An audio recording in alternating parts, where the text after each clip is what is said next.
Hello and welcome back. And in this video I'm going to show you an easy way of keeping track of how far you've walked and why I'm not a big fan of ranger beads. Keeping track of how far you've walked can help you avoid getting lost by alerting you early if you've missed your waypoint. And it does this by giving you another data point by which to cross-reference your position. It can also give you that psychological reassurance that you're still going the right way whilst you're travelling between 2 points on the map with few features in between. The first method I want to talk about is pacing, and that's simply a case of knowing how many paces you take to walk a set distance, which is usually 100 metres. Now, once you have your pace count, it's simply a case of keeping count, doing the maths, and you can use that as an aid for judging how far you've walked.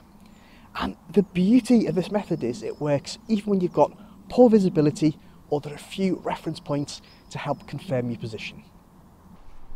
The first thing we need to do is work out our pace count over 100 metres. And the best way of doing that is to average it out over at least 300 metres so you've got time to settle into your stride. It's also a really good idea if you do this in the middle of a walk rather than right at the beginning when you're on fresh legs and you might set a pace which is a little bit unsustainable. It's important that we measure this ground accurately, and we can do this either by using a map or an app on your phone such as GPS distance meter. Just make sure that the route is at least 300 metres long. Note that a pace is 2 steps, so think of a full pace as being when your left or your right foot strikes the ground, but not both. 68, 69, 70. 71, 72, 73. And once you've averaged out your pace count and you know what that is, then it's just a question of counting your paces and then every 100 metres marking it off on something like ranger beads, where you move 1 bead along for every 100 metres in case you kind of lose track of how many you've come. And that works fine, but there's just one small problem with that. And that is, my time outside is pretty limited these days. So when I'm out and about, I want to be enjoying myself and not spending my time counting, because for me, that just isn't fun. And this is where time can be on your side. Another way of approaching it is to time how long it takes to walk 100 metres using a stopwatch. Now we just follow pretty much the same process we did as before. We measure out an area that's about 300 metres, then we time ourselves how long it takes to walk that 300 metres. Divide that by 3 and we've got our average time for walking 100 metres. And I know it takes me about 1 minute 10 seconds to walk that distance at a brisk pace.